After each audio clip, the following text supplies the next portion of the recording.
La política es la actuación pública de pasiones privadas, incluyendo, sobre todo, acaso, la pasión amorosa. Esta cita es de nuestro trabajo, nuestro trabajo de hoy, que es una novela espléndida, una novela que ahora mismo desarrollaré contigo, que se llama La silla del águila, del maestrazo, seguramente favorito en este canal, Carlos Fuentes.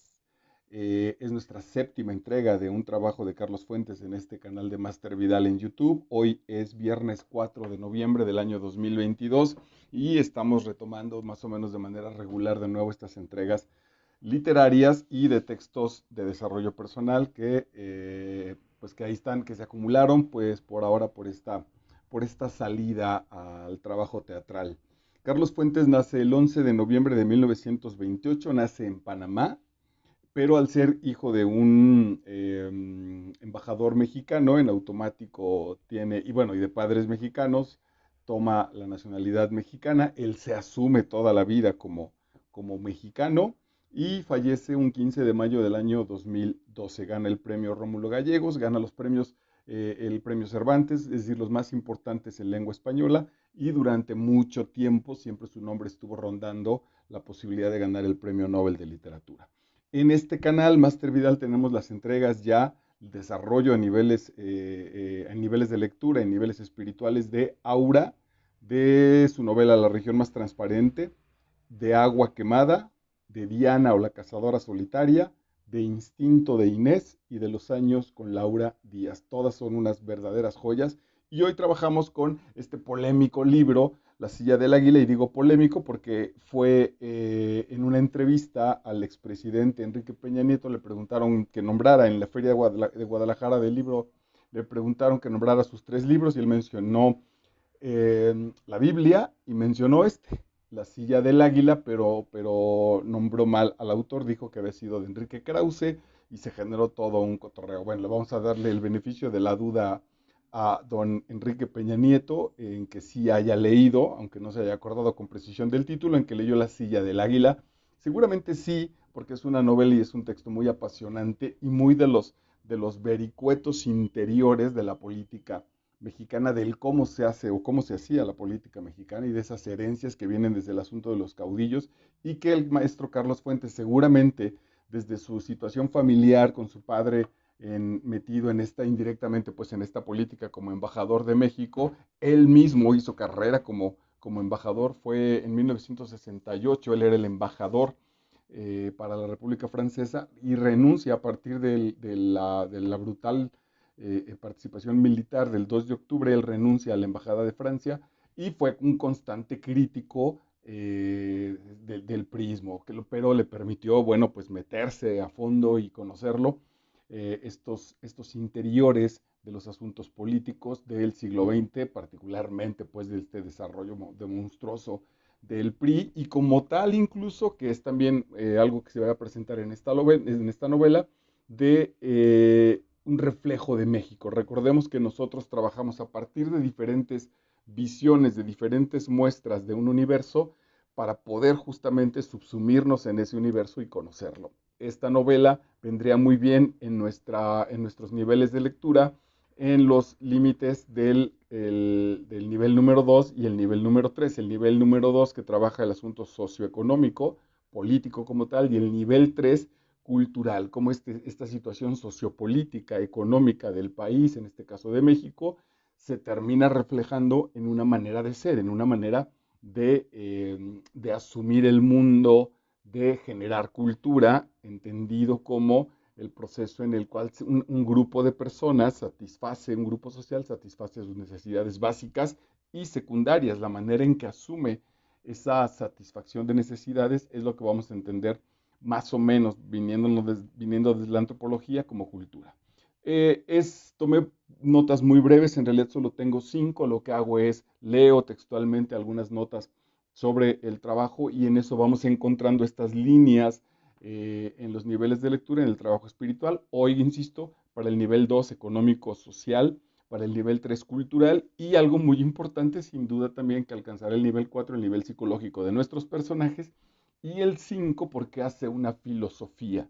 El PRI el sistema político tan bañado, tan contaminado, tan pervertido, diría yo, por el PRI, determinó una manera de ver el mundo, determinó una cultura, determinó una filosofía de ver la existencia, ¿no? Yo tuve un maestro, compañero mío en alguno de los trabajos, absolutamente priista, y en realidad sí, pues vivía como priista. A mí me parecía una aberración, pero él vivía como priista, vivía y creía en los valores que ese partido generó y que sí, al final de cuentas, reflejan un México, reflejan para este momento desde el cual estamos hoy platicando del 2022, reflejan una historia y una manera de ser, sin duda alguna, también cuando esta misma charla pase a la historia y hoy que gobierna el presidente López Obrador, originario de ese sistema, podemos notar también cómo ese sistema no le ha permitido soltarse del todo, pues no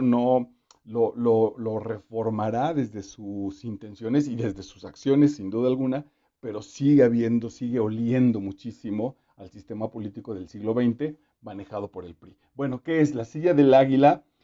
Fuentes, que es un gran novelista, va tomando elementos, algunos de manera simbólica, para generar una nueva realidad. Básicamente la silla del águila, su origen en el título, data de esta silla presidencial, esta silla sobre todo que se hizo famosa cuando en la Revolución Mexicana, y ese es un dato muy, muy lindo para la novela que le da base y que le da sustento histórico, cuando Francisco Villa y Emiliano Zapata se acercan, entran, se reúnen en Palacio Nacional y ninguno quiere sentarse en la silla de la presidencia, ninguno quiere sentarse en la silla del águila, sobre todo Zapata, me parece que Villa sí lo hace, y Zapata dice, no, esa silla está maldita, esa silla envenena el alma, envenena el corazón, más menos palabras, y decide no hacerlo. Bueno, pues sobre eso va, ese es el origen de la silla del águila, es una silla condenada, pues históricamente, culturalmente, míticamente va a ser una silla condenada, va a ser una silla que envenena, será una silla de Tlatuani, lo va a explicar en la novela, de un poder absoluto para un pueblo que no ha acabado de madurar porque no tiene una democracia participativa, porque no tiene en su propia cultura, en sus estructuras familiares, en sus salones de clase, en sus grupos de amigos, no tiene una democracia, no tiene un nivel igualitario. Tenemos todavía hoy, insisto, en el año 2022, grupos culturales, grupos de poder, situaciones en las que nos movemos como herencias de este sistema. Esa es la silla del águila. Fuentes, en otro rasgo precioso para su novela, plantea que en México está suspendido el Internet y todo lo que tiene que ver con la tecnología, básicamente a partir de Internet, está suspendida. Lo que hoy llamaríamos las TICs están suspendidas porque hay un asunto ahí político, económico, y Estados Unidos nos tiene castigados. A partir de que México coquetea un poco con el apoyo, me parece que a Alemania o a Rusia, no estoy seguro ahorita, entonces suspende todo el asunto de tecnología electrónica, todo lo que tiene que ver con computadoras, etcétera, etcétera, lo cual lleva a los políticos a reescribirse manualmente, a mandarse cartas al viejo correo. Y así empiezan a despachar, pero también, y ahí va la novela de Fuentes, que está compuesta de cartas que se mandan unos a otros, el presidente a su amante, la esposa al presidente, el presidente a los secretarios de gobernación, de hacienda, entre ellos mismos, estos personajes sin una participación como tal en una secretaría, por ejemplo, pero que se mueven de corre, ve y dile, de chismosos, que valoran los poderes, que intentan saber con quién están los diferentes elementos de ese ajedrez político que era el México del siglo XX, gobernado por el PRI. Y entonces se escriben, algunos con la conciencia de que eso que está escrito, bueno, pues nada, ahí estará y ahí pasará la historia.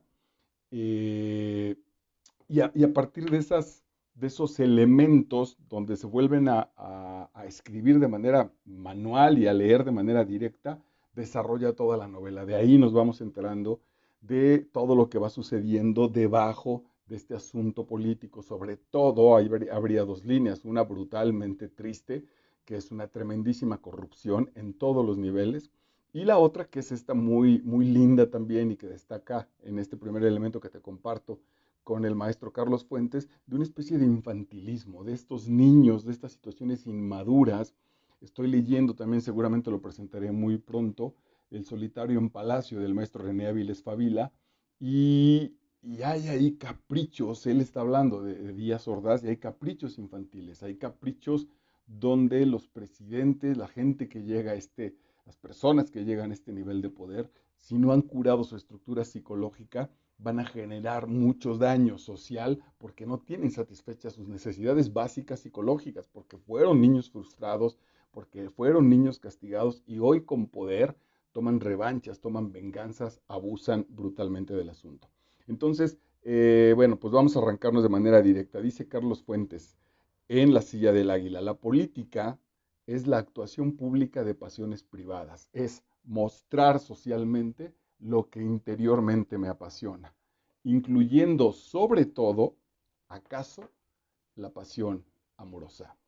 Es el ejercicio del poder, de la gran manifestación del que todos vean el poder que tengo en aras, yo diría aquí, jugando un poco con lo que dice el maestro Carlos Fuentes y mezclándolo con muchos de nuestros textos de psicología, de una brutal necesidad de amar. García Márquez, recuerden que en una entrevista dice, le preguntan, y bueno, ¿y por qué escribe? Y él dice, escribo para que me quieran. Bueno, hago política, me convierto en presidente, busco todo este poder, daño gente, aplasto sociedades, etcétera, etcétera, porque en el fondo estoy buscando que me quieran. Y eso hace la novela profundamente humana, a diferencia, por ejemplo, de estudiarla desde la historia, con estas situaciones relativamente frías, desde la antropología, desde la política misma, desde la antropología cultural, etcétera. Si algo tiene entonces a su favor la literatura es que nos presenta personajes absolutamente de carne y hueso, absolutamente con carencias brutales en todos los sentidos, que aman, que sufren, que se apasionan y en este caso carentes de autoestima, carentes de valor, llenos de venganza, llenos de resentimiento, que anhelan el poder no para servir, no para generar un país mejor, no para progresar espiritualmente, sino para tratar de satisfacer esos brutales dolores, esos brutales traumas que sufrieron en su niñez por falta de amor en el ámbito familiar o sobre todo, este es muy importante, por una aplastante miseria, ¿no? Esas miserias narradas magistralmente, sin duda alguna, por el maestro Juan Rulfo en Pedro Páramo, en sus cuentos del Llano en Llamas, por el mismo maestro Carlos Fuentes, pero esa situación miserable, esa pobreza brutal que podemos extender en este canal con otras situaciones como Miguel Ángel Asturias en El Señor Presidente o también tenemos variada entrega en las novelas del maestro Mario Vargas Llosa, donde el elemento básico es este continente jodido, este continente pobre, esta pobreza perenne en la que me encuentro arrojado heideggerianamente, ahí me encuentro y ya desde mis primeros elementos de conciencia hay una especie de sed de venganza, hay una especie de sed de revancha y la política mexicana ha sido un gran elemento para trepar esos niveles y satisfacer esas necesidades de toda la vida que vienen tan añejas en el interior de estas personas. Y esa necesidad y esa hambre y esa miseria hacen un reflejo social. Estos niños no fueron amados o fueron humillados en muchos casos y están en una sociedad que no los arropa, que los obliga a participar, que los obliga a vencer al otro, que los obliga a esta especie de revanchismo con el cual, insisto, como decía en la introducción, vamos formando un ambiente cultural. Siguiente texto dice, toda una caterva de poderes locales, señor presidente, que actuaban con impunidad corrupta y caprichosa. Ese es el sistema político mexicano. No hay reglas hacia afuera, hay reglas para lo social, hay reglas para mantener la calma, pero debajo de ese tapete están justo estos elementos, donde se puede actuar con impunidad, con corrupción, con capricho. Solo los corruptos eran libres. Atención con esto sistemático que es profundamente brutal. Solo los corruptos eran libres. Creamos, los mexicanos, una cultura de la ilegalidad. Toda una cultura, toda una manera de vivir donde la legalidad está superpuesta para que internacionalmente no nos critiquen o para finalmente no matarnos, ¿no? Es decir, somos chimpancés, pues, pero no nos vamos a comportar como chimpancés. Para eso está la estructura. Ahora, lo que se pueda mover por debajo de esa estructura es lo que nos hace libres. No importa el nivel de corrupción que se tenga que manejar. Creamos una cultura de la ilegalidad hasta cuando el presidente obraba legalmente o lanzaba cruzadas morales. El sistema, este ogro filantrópico que habla el maestro Octavio Paz, está tan contaminado de ilegalidad y está tan contaminado de esta cultura que ya no tiene manera de componerse. Hasta cuando las intenciones son honestas, hasta cuando se obra de manera legal, se nota ya, se aparece como una especie de corrupción.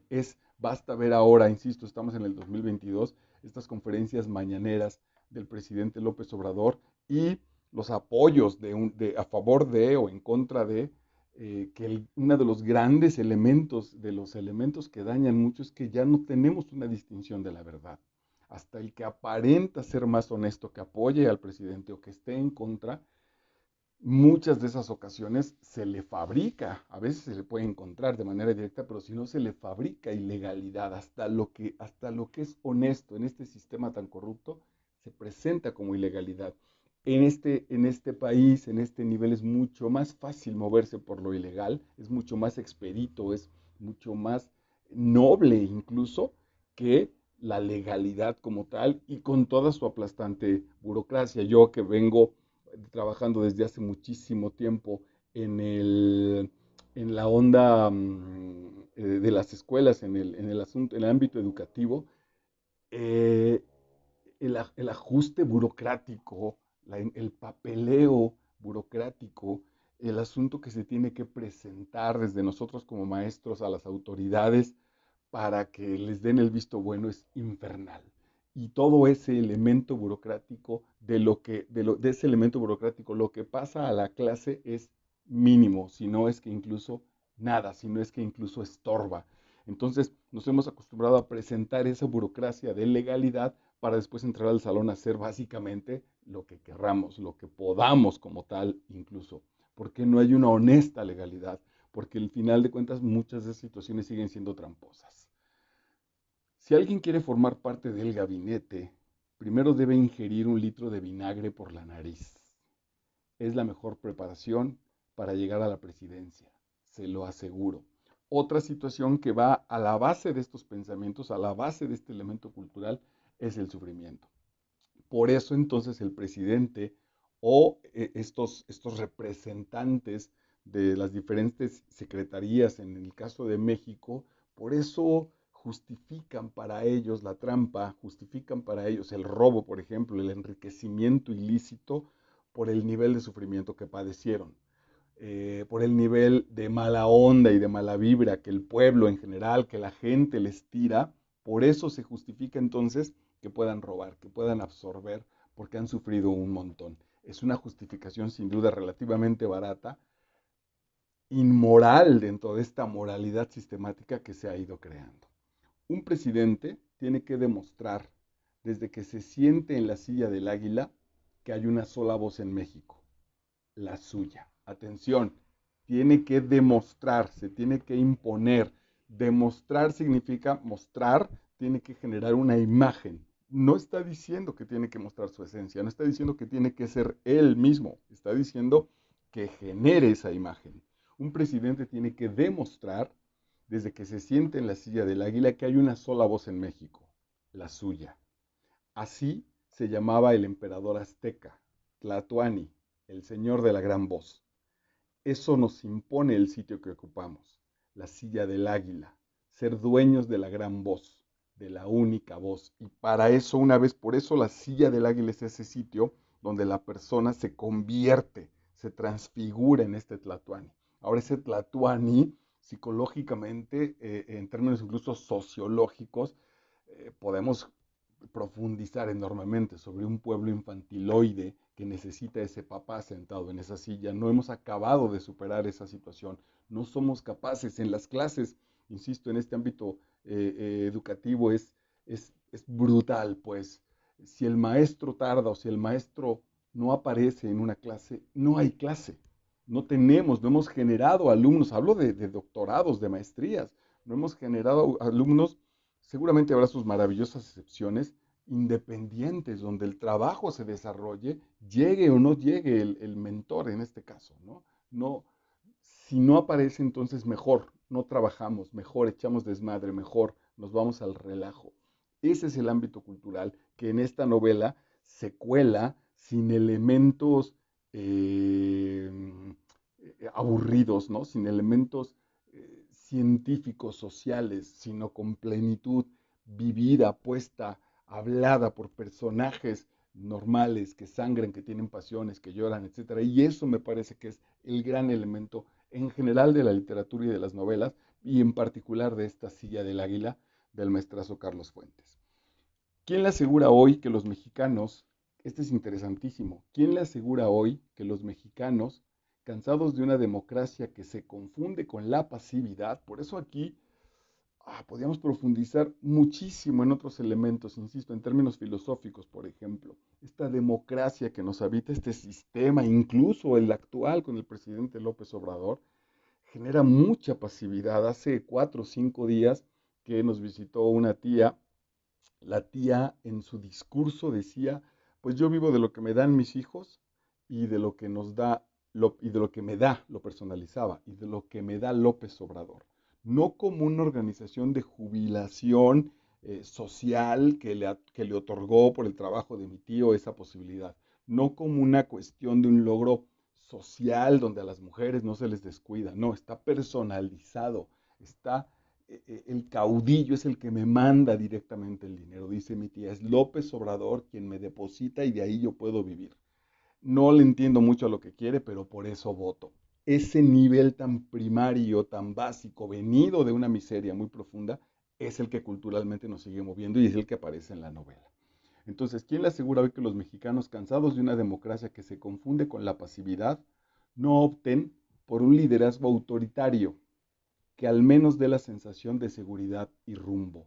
La posibilidad de que el sistema se convierta en un asunto hitleriano está muy cerca y ha estado muy cerca durante todo el siglo pasado y todavía permanece, porque ante la pasividad social, ante la pasividad política de los que estamos de este lado, de los tejeres políticos, de los tejeres de esos niveles, a nosotros entonces, mientras nos den la sensación de seguridad y de un rumbo, no importa entonces que sea un tirano.